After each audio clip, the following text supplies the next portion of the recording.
Hey, hey, hey! Welcome back to the podcast. I'm David, and I'm so glad you're here. Whether you've been with us since episode 1 or you just stumbled in, this space is for you. We're not here to be perfect. We're here to be real, to ask hard questions, to laugh, to grow, and maybe, just maybe, to give fewer fucks, but better ones. And guess what? Back again, sitting across from me with his signature tea and notebook, Iman is here. Hi, everyone. Glad to be back. And yes, the tea is here, and the notebook, and the existential dread. Let's go.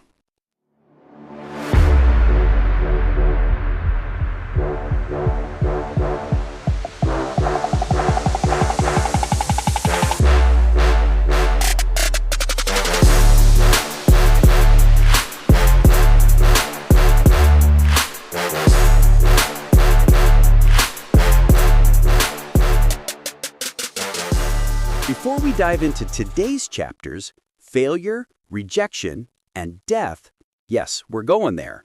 Let's take a moment to reflect, because this is episode 3, and we've already come a long way. Yeah, let's rewind. Episode 1 was like a slap in the face, but the good kind. We talked about how trying too hard actually messes you up, how happiness isn't the goal, and how you're not special, and that's okay. That "you're not special" part? I still remember the silence after we said it. Like, did we just offend everyone? But then the messages started coming in. People were like, yo, I needed to hear that. Exactly, because it's not about tearing people down. It's about freeing them from the pressure, from the comparison, from the illusion that they have to be extraordinary to be worthy. Then came episode 2. We went deeper. Responsibility, values, choice. We asked hard questions, we shared personal stories, and we reminded ourselves, and you, that you're always choosing, even when you think you're not. That episode changed me. I started noticing how often I say, I have to. I have to go to this meeting. I have to reply to this message. But when I flipped it to, I choose to, everything shifted. Same here. I started journaling again. Not fancy stuff, just raw thoughts. And one thing I noticed, I was blaming a lot of things on life, but really, I was just avoiding choices. I did a little experiment. Every time I felt stuck, I asked, what am I choosing right now? And sometimes the answer was uncomfortable, like, I'm choosing fear, or I'm choosing silence. But naming it helped me change it.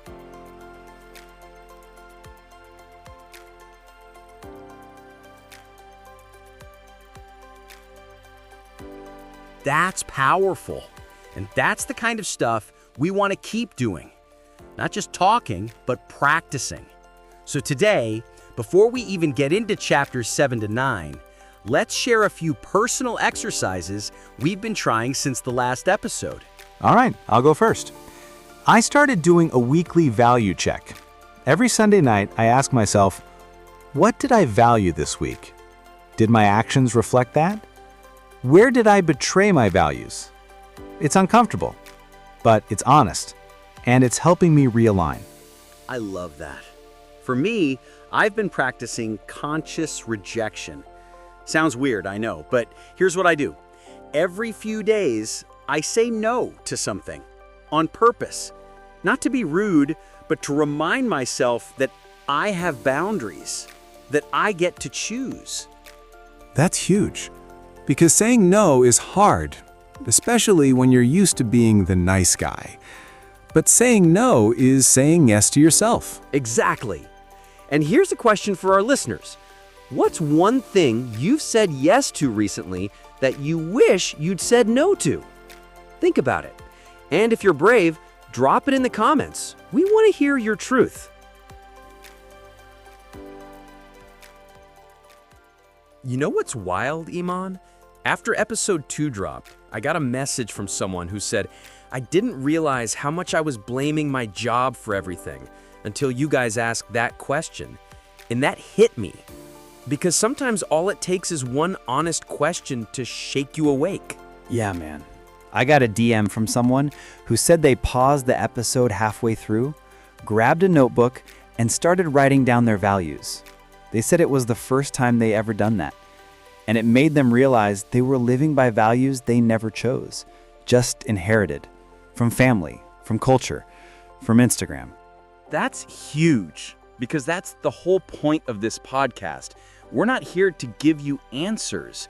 We're here to help you ask better questions, to hold up a mirror, to say, hey, what are you doing with your one wild and precious life? And I think that's why this next stretch, chapters 7 to 9, is so important, because it's where the book gets real, like brutally real. We're talking about failure, rejection, and death. Yeah, it's like Mark saved the heaviest stuff for the middle. And I get why. Because you can't talk about values and responsibility without eventually talking about what happens when things fall apart. And they will. That's not pessimism. That's life. You will fail. You will be rejected. You will lose people. You will die. Damn, you really just went there. I mean, we said we'd be honest, right? True. And honestly, I think people are craving this kind of honesty. We're so used to curated perfection, to highlight reels, to good vibes only. But real growth, it lives in the shadows, in the mess, in the moments we'd rather skip. So before we dive into the next chapters, let's take a moment to ground ourselves, to breathe, to remember why we're here. If you're listening to this, you're probably someone who wants more clarity, more courage, more meaning, and maybe less noise, less pressure, less pretending. So here's what we invite you to do. Pause. Reflect. Ask yourself, what did I take away from the last 2 episodes? What did I try? What changed? And if you haven't tried anything yet, that's okay. Start now. Pick one idea, one question, one shift, and lean into it. Because this isn't about being perfect, it's about being present, being honest, being human. Let's go deeper. Because it's one thing to talk about values and choices, it's another to live them. And honestly, since episode 2, I've been trying. Not perfectly, but intentionally. Same here. I started tracking my micro choices. You know, the tiny decisions we make every day, like, do I scroll or do I read? Do I speak up or stay silent? Do I eat what fuels me or what numbs me? And it's wild how much those little choices shape your life. Yo, I love that. Micro choices. Because we often wait for big moments to change. But life is made of small ones, tiny pivots, tiny rebellions, tiny acts of courage. And here's a challenge for our listeners. For the next 24 hours, track your micro choices. Just notice them. No judgment, just awareness. And if you want to go deeper, ask yourself, what value is driving this choice? Because sometimes we think we're choosing freedom, but we're actually choosing fear. Or comfort, or approval, or control. And that's okay. But naming it helps you shift it. Let's talk about emotional honesty. Because one thing I've realized is I lie to myself. Not in big ways, but in subtle ones. Same. Like when I say I'm fine, but I'm not. Or when I say I don't care, but I do. Or when I say it's not a big deal, but it is. So I started doing this thing called truth journaling. Every morning I write, what am I pretending not to know? And then I answer it. Brutally, honestly, tenderly. That's powerful. I do something similar. I ask, what am I avoiding today? And then I try to face it, even just a little. So here's another challenge. Pick one question, ask it daily for a week. See what shifts. And if you want to share your answers, we're here. Drop them in the comments, send us a voice note, or just whisper them to yourself. But make them real. All right, let's zoom out, because we're about to enter the heart of the book. Chapter 7 to 9, Failure, Rejection, Death. And if that sounds heavy, it is. But it's also freeing. Because when you stop running from those things, you start living differently. So here's what we invite you to do. Listen with an open heart. Take what resonates, leave what doesn't. And above all, be kind to yourself. Because this isn't about fixing you, it's about freeing you from shame, from pressure, from pretending. All right, next up, Chapter 7, Failure. And trust me, it's not the enemy. It's the invitation. You know what's funny is we talk about failure like it's rare, like it's this weird thing that happens to unlucky people. But look at the most successful people in the world. They've failed more than anyone. Facts. Let's name names. J.K. Rowling, rejected by 12 publishers. Single mom, living on welfare, writing in cafes. Now, she built a universe. Steve Jobs, fired from his own company. Imagine that. You build something from scratch, and they kick you out. But he came back stronger and changed the world. Oprah, fired from her first TV job. They told her she was unfit for television. Now she owns networks. Michael Jordan, cut from his high school basketball team. He cried. Then he trained harder. Now he's a legend. So what's the pattern? They didn't avoid failure. They used it. They let it shape them, not define them. And that's the shift we're inviting you into. Not to fear failure, but to partner with it. To say, okay, you showed up. Let's dance. Let's talk about the fear part. Because failure isn't just about what happens. It's about what we think it means. Exactly. We fear failure because we think it proves something. That we're not good enough, not smart enough, not lovable, not worthy. But that's a lie. Failure doesn't mean anything unless you assign meaning to it. So here's a reframe. Instead of asking, what if I fail? Ask, what will I learn? Or even better, what will I gain that success could never teach me? Let's get practical. Here's a journaling prompt. Write about a time you failed. Then answer these. What did I feel? What story did I tell myself? Was that story true? What would I tell myself now? And if you're feeling bold, share it. We'll read a few on the next episode, because your story matters. Let's talk about failure in relationships, because that one cuts deep. It's not just about missing a goal, it's about hurting someone, or being hurt, or realizing you weren't who you thought you were. Yeah. I once ended a relationship because I thought I was protecting them, but really, I was avoiding intimacy, avoiding vulnerability. And when it ended, I called it failure. But now, I see it as a mirror. I had a friendship that fell apart. We stopped talking. No big fight. Just silence. And I blamed them. Until I realized I never showed up fully. I was half present, half honest. And that was my failure. So here's a question for our listeners. What's one relationship you've failed in, and what did it teach you?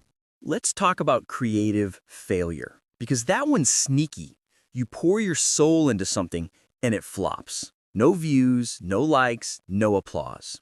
I once spent 3 months making a short film. Shot it, edited it, scored it, uploaded it, and it got 37 views. I was devastated. But here's the twist. That film taught you how to direct, how to edit, how to finish. Exactly. And now I look back and think, that wasn't a failure. It was a rehearsal. So here's a reframe. Creative failure isn't failure. It's practice. It's process. It's proof that you showed up. Let's talk about failure and mental health, because sometimes we feel like we're failing just by feeling, like sadness is failure, like anxiety is weakness, but it's not. I used to think having panic attacks meant I was broken. Now, I think it means I'm human, sensitive, alive. Same. I used to hide my depression. Now I talk about it, not because I'm proud of it, but because I'm not ashamed anymore. So here's your reminder. Feeling isn't failing. Struggling isn't failing. It's part of the journey. Let's do a lightning round. Rapid fire reframes. You ready? Let's go. Failure equals feedback, not punishment. Failure equals courage, not weakness. Failure equals beginning, not ending. Failure equals proof you tried, not proof you suck. Failure equals growth, not shame. So, here's your challenge. Pick one area of your life where you feel like a failure. Write a new story about it, one that honors your effort, your courage, your humanity. All right, Iman, before we wrap up this chapter, let's bring in some voices from the community, because failure isn't just our story, it's everyone's. Yeah, we asked listeners to share their failure stories. And man, the honesty, the vulnerability, it blew us away. Here's one. I failed my medical entrance exam twice. I thought my life was over. But then I realized I never wanted to be a doctor. I was chasing someone else's dream. Now I'm studying design, and I've never felt more alive. That's beautiful. Because sometimes failure isn't a punishment, it's a redirection, a course correction, a wake-up call. I launched a startup. It tanked, lost money, lost confidence, but I gained grit. And now I mentor other founders, helping them fail smarter. Fail smarter. I love that. Because failure isn't the opposite of intelligence, it's part of it. So here's your invitation. Share your failure story, big or small, funny or painful. We'll feature a few in the next episode because your story matters. And if you're not ready to share, that's okay. Write it down. Whisper it to yourself, but honor it. Let's do a final recap. Failure isn't the enemy. It's the teacher, the mirror, the path. It's not about avoiding failure. It's about embracing it, learning from it, and letting it shape you, not shrink you. So here's your final challenge for this chapter. Pick one failure from your life. Write a love letter to it. Thank it. Forgive it. Learn from it. And remember, you're not alone. We all fail. We all fall. But we also rise. All right, folks. That's a wrap on Chapter 7. Next up, rejection. And trust me, it's not as scary as it sounds. So grab your courage and let's keep going.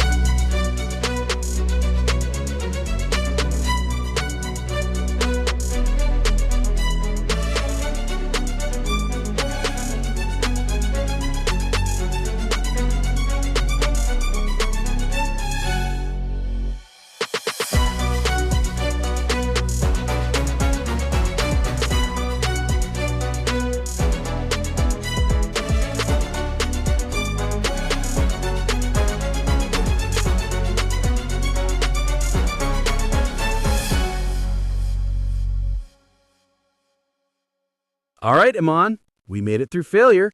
Now let's talk about something just as uncomfortable, rejection. Chapter 8, the importance of saying no. Yeah, this chapter hit me hard because rejection isn't just something that happens to us. It's something we have to do, and most of us suck at it. Mark says, if you don't reject something, you stand for nothing. And that's bold, but it makes sense. Because saying yes to everything means you're saying no to yourself. I used to be a chronic yes man.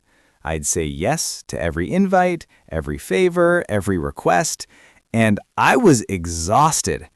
I didn't even know what I wanted anymore. Same. I thought saying yes made me kind, but it just made me resentful. Now I say no more often. And guess what? People respect it. Let's talk about the fear behind rejection. Because it's not just about disappointing others. It's about being disliked, being judged, being alone. We fear rejection because we tie it to our worth.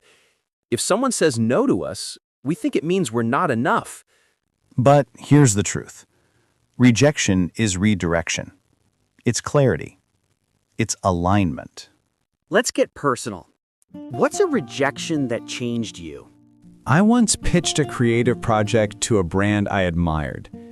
They ghosted me, didn't even reply. I felt invisible. But then I realized I was waiting for permission.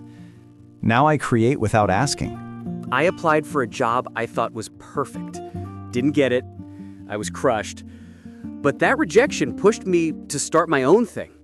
And now I wouldn't trade it for anything.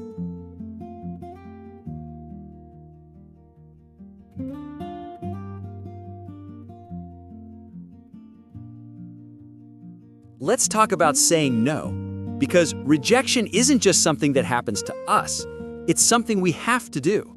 And most of us suck at it. Yeah. We say yes because we're scared. Scared of hurting people. Scared of being disliked.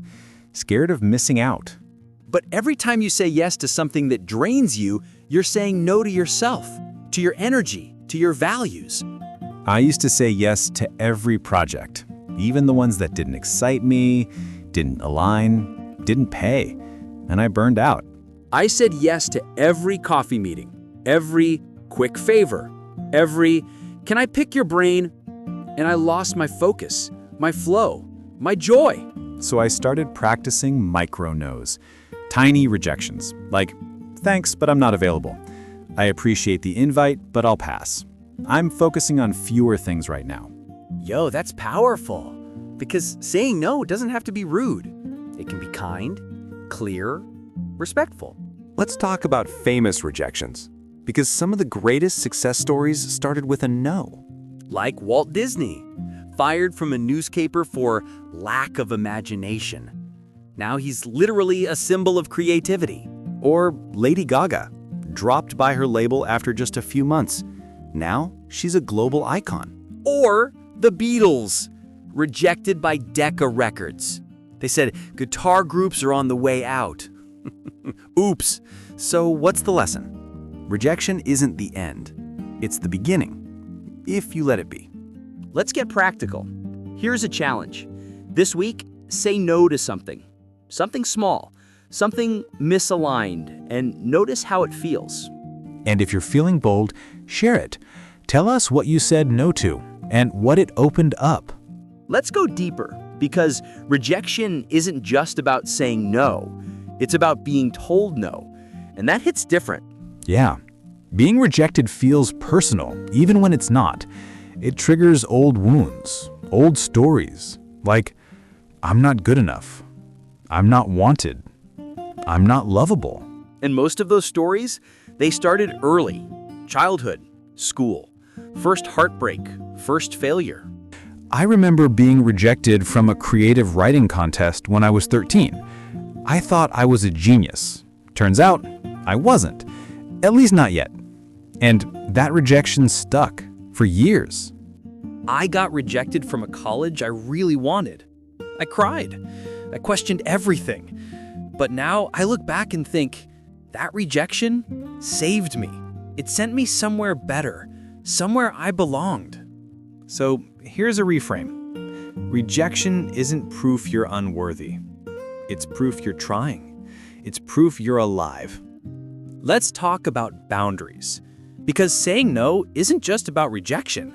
It's about protection of your time, your energy, your peace. I used to feel guilty for setting boundaries, like I was being selfish. But now I think boundaries are love, for myself and for others. So here's a journaling prompt. Where in your life do you need to say no? What stops you? What would saying no make possible? And here's a challenge. This week, set one boundary. Say one clear no. And celebrate it.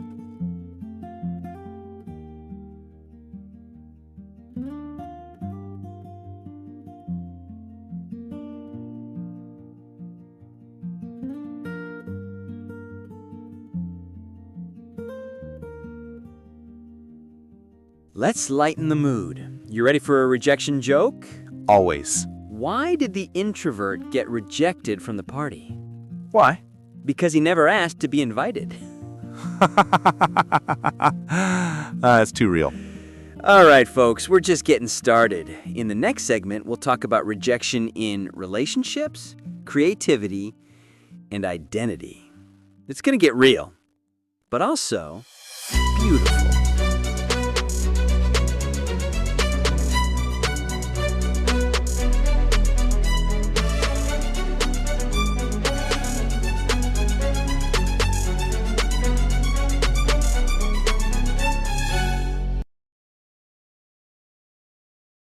Let's talk about rejection in relationships, because that one hits different. It's not just about saying no, it's about being told no by someone you care about or someone you thought cared about you. Yeah. I remember telling someone I loved them and they didn't feel the same. They were kind, but honest, and I felt shattered, like I'd failed at love. I once asked a friend to be more present, to show up, to check in, and they said, "I can't give you that." It wasn't cruel, it was clear, but it still hurt. So here's the truth. Rejection isn't always a sign of disrespect. Sometimes it's a sign of clarity, of boundaries, of honesty. And that's hard to accept because we want connection. We crave closeness, but not everyone can meet us where we are. And that's okay. Let's flip it. Have you ever had to reject someone and felt guilty? Absolutely. I once ended a relationship that was technically fine. No drama, no betrayal, but I wasn't in it. And I knew staying would be dishonest. So I left, and I cried, and I questioned myself. But deep down, I knew it was right. I had to say no to a collaboration with a close friend because our visions didn't align. And I was scared it would ruin the friendship. But I said no. And we talked. And we're still friends. Stronger, even. So here's a reminder. Saying no isn't rejection. It's respect. For yourself, for the other person, for the truth. Let's do a reflection exercise. Think of a time you said yes. When you wanted to say no, what did it cost you? Time? Energy? Peace? Now think of a time you said no, and it felt scary. But later, it felt right. What did it give you? Space? Clarity? Freedom? Write those down. Compare them. And ask yourself, what kind of life do I want to build? One of obligation or one of alignment?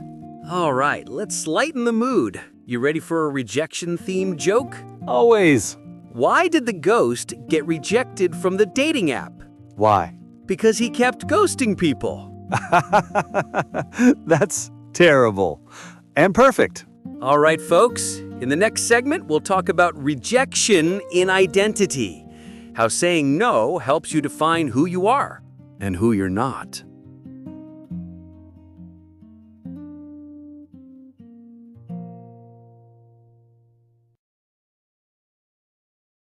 Let's talk about identity. Because saying no isn't just about boundaries. It's about becoming who you are and who you're not. Yeah. Every no is a definition, a declaration, a carving. It's like sculpting your life, chipping away what doesn't belong. I used to say yes to everything because I didn't know who I was. I thought being liked meant being valuable. But now I think being clear is more powerful than being liked. Same. I used to chase approval. Now I chase alignment. And that means saying no to things that look good, but don't feel right. Let's do a reflection exercise. Write down 5 things you've said yes to in the past month. Then ask, did they align with my values? Did they energize me? Did they reflect who I want to be? Now, write down 5 things you wish you'd said no to. And ask, what stopped me? What did it cost me? What would I do differently next time? Because identity isn't found. It's built choice by choice, no by no. Let's talk about cultural pressure. Because in some cultures, saying no is taboo, disrespectful, selfish. Yeah, especially in collectivist cultures. You're expected to say yes to family, to tradition, to expectation. But here's the truth. You can honor your roots and still prune the branches. You can love your people and still choose your path. So here's your final challenge for this chapter. Write a no manifesto. A list of things you're no longer available for. Things you're done tolerating, done pretending, done chasing. And then write a yes manifesto. A list of things you're choosing, claiming, creating. Because every no creates space for a better yes. All right, folks, that's a wrap on Chapter 8. Next up, Chapter 9. And yeah, we're going there. We're talking about death. But not in a morbid way, in a meaningful way. Because when you remember you're going to die, you start living differently.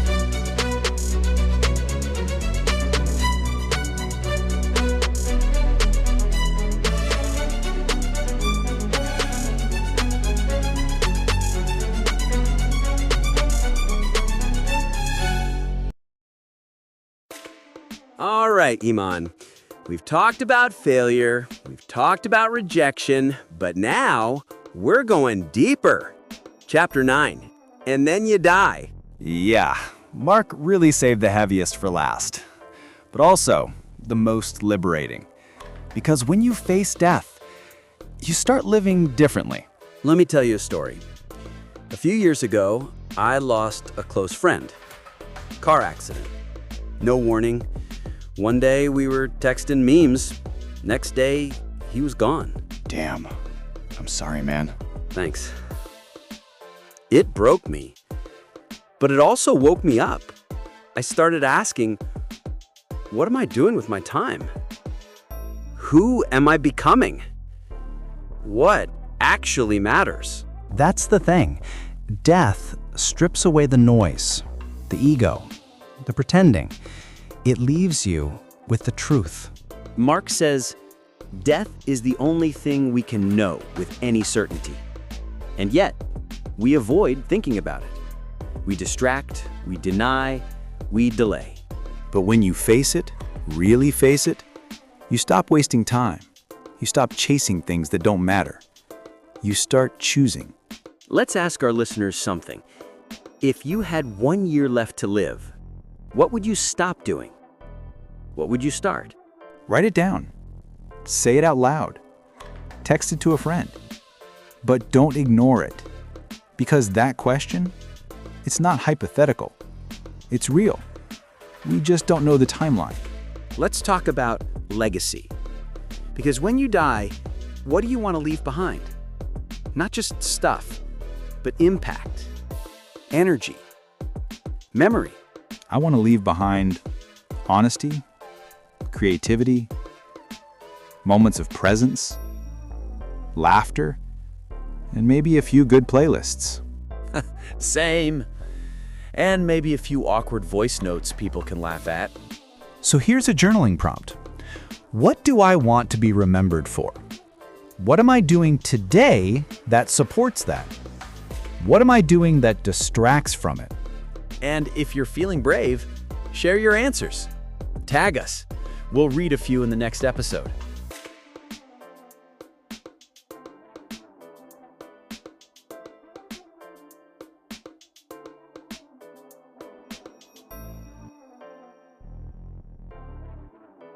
All right, Iman. Let's talk about the sunny side of death. Sounds weird, right? But Mark calls it that for a reason. Yeah, because when you accept death, you stop fearing life. You stop postponing joy. You stop waiting for permission. Steve Jobs said, "Remembering that I'll be dead soon is the most important tool I've ever encountered to help me make big choices." That's deep. Because death clarifies. Viktor Frankl, survivor of Auschwitz, wrote, "When we are no longer able to change a situation, we are challenged to change ourselves." And that's what death does. It challenges us to live, to choose, to mean something.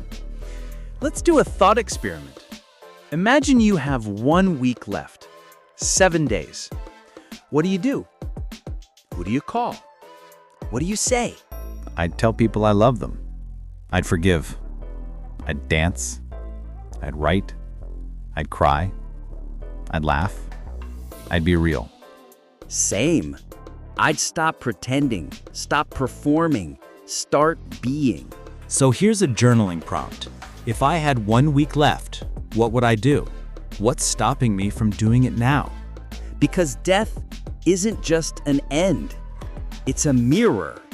It shows you what matters and what doesn't. Let's talk about legacy again.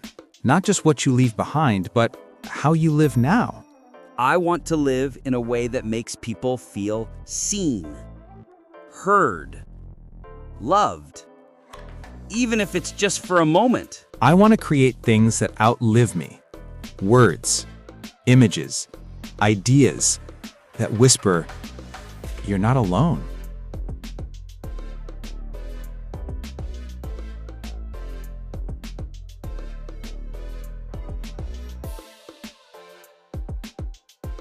So here's your final challenge. Write your alive letter. Not a goodbye, but a declaration of who you are, what you stand for, what you choose. And if you're feeling bold, share it. We'll read a few in the next episode, because your voice matters. All right, folks, that's a wrap on Chapter 9 and on this book, but not on this journey. Because now you get to choose what to care about, what to let go of, what to live for.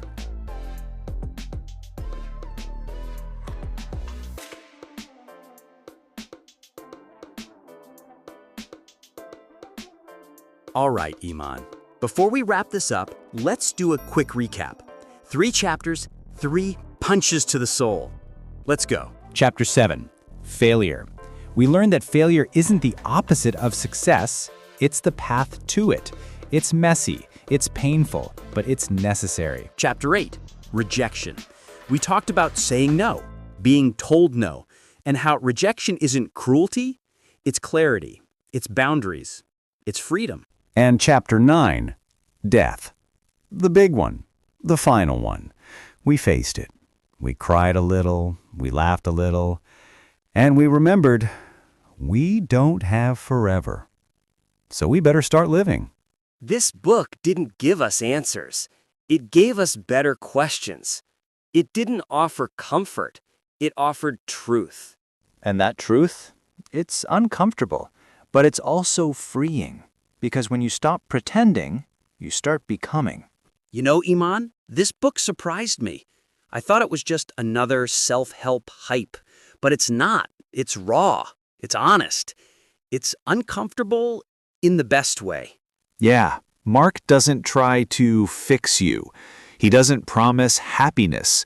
He just holds up a mirror and says, "Look, this is you." Now what?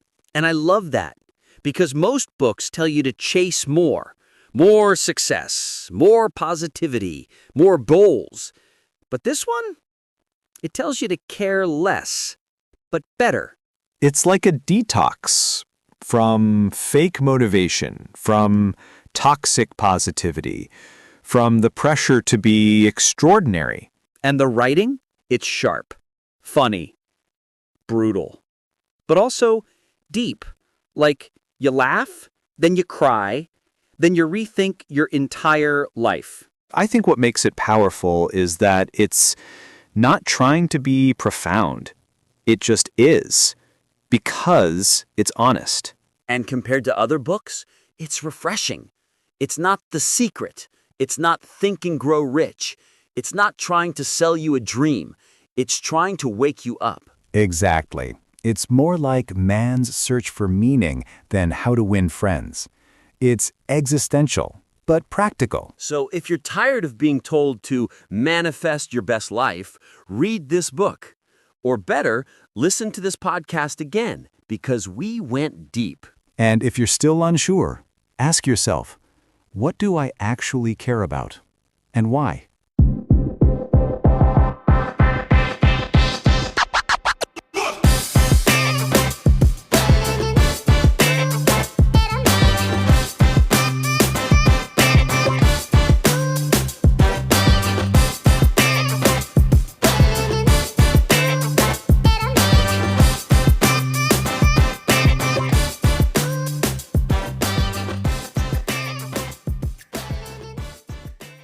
All right, folks, we've talked a lot, we've laughed, we've cried, we've questioned everything. But now, we want to hear from you. Yeah. This podcast isn't just about our voices, it's about yours. So, here's the question. What did this book do to you? Did it piss you off? Did it wake you up? Did it make you rethink your values? Or just make you laugh at how messed up life is? Drop us a message, comment, send a voice note, write a poem, whatever works. Just don't stay silent. And here's another one. Which chapter hit you hardest? Was it failure? Rejection? Death? Or maybe it was something subtle, like realizing you've been saying yes to things that drain you, or that you've been chasing someone else's dream. We want to know, because your story matters, and maybe, just maybe, we'll feature it in the next episode. And if you're thinking, damn, I wish they'd do a podcast on this book, tell us. Seriously. We're building this with you, not for you, so help us choose the next one. Before we say goodbye, there's one more thing we want to share. Yeah, if this book stirred something in you, if you're craving more depth, more meaning, more soul, we've got something for you. Our team at Thrivepath created a full podcast series on one of the most powerful books ever written, Man's Search for Meaning by Viktor Frankl. It's not just a book, it's a survival story, a philosophy, a guide to finding purpose in the darkest places. We broke it down chapter by chapter, with stories, reflections, exercises, and some tears. You can find it on Spotify and YouTube at @ThrivePathPod. Just search the name and dive in. And if you do listen, let us know what it sparked in you, because that book, it changed us. And we think it might change you too.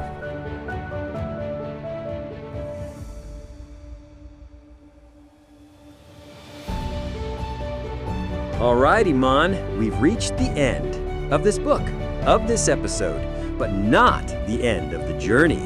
Nope, because now it's your turn to choose, to care, to live. And maybe to help us choose what's next. So here's our final question. What book should we break down next? Something that shook you, moved you, changed you. We want something raw, something real, something that deserves to be heard, not just read. Send us your suggestions, DM us, comment, email, smoke signal. We're listening. And remember, we've already done a full podcast series on Man's Search for Meaning by Viktor Frankl. It's one of the most powerful books we've ever touched. You can find it on Spotify and YouTube at @ThrivePodPod. Just search the name and dive in. All right, folks, thanks for walking this path with us. Thanks for being brave. Thanks for being real. We'll see you in the next one. Until then, say no when it matters. Fail forward. And remember, you're going to die, so live. See you next time. Bye-bye.